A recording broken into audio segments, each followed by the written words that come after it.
جانتے ہوں گے وزیر اعظم عمران خان 3 روزہ سرکاری دورے پر امریکہ پہنچ چکے ہیں۔ عمران خان کا یہ دورہ امریکہ خطے میں امن و ایمان بالخصوص افغانستان کے حوالے سے انتہائی اہمیت کا حامل ہے۔ وزیر اعظم عمران خان کے دورہ امریکہ سے 2 طرفہ تعلقات کو فروغ ملے گا۔ امریکی صدر ڈونلڈ ٹرمپ وائٹ ہاؤس میں وزیر اعظم عمران خان کا خود استقبال کریں گے اور ان کے اعزاز میں وائٹ ہاؤس میں ظہرانہ بھی ہوگا۔ دورہ امریکہ میں عسکری قیادت بھی وزیر اعظم عمران خان کے ساتھ ہوگی۔ حکومتی اعلامیے کے مطابق وزیر اعظم عمران خان کا سرکاری دورہ 21 جولائی کو شروع ہوگا۔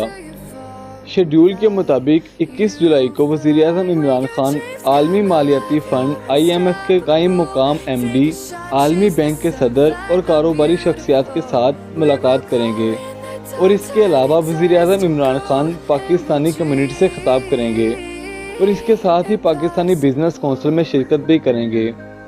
22 جولائی کو وزیر اعظم عمران خان وائٹ ہاؤس پہنچیں گے جہاں وہ امریکی صدر ڈونلڈ ٹرمپ کے ساتھ ملاقات کریں گے اور وائٹ ہاؤس کا دورہ کریں گے۔ اس کے ساتھ ہی تحائف کے تبادلے کے بعد دونوں رہنماؤں کے درمیان ملاقات ہوگی۔ Imran Khan US Pakistani business council سے ملاقات کریں گے اور امریکن میڈیا پر انٹرویو بھی دیں گے۔ وزیر اعظم عمران خان کی 23 جولائی کو امریکی وزیر خارجہ مائک پومپیو سے ملاقات ہوگی۔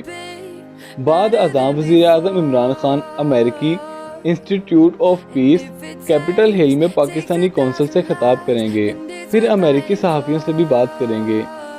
23 جولائی کو ہی عمران خان عوامی نمائندگان کی اسپیکر نینسی پیلوسی سے بھی ملاقات کریں گے، جس کے ساتھ ہی وزیر اعظم عمران خان کا 3 روزہ دورہ ختم ہو جائے گا۔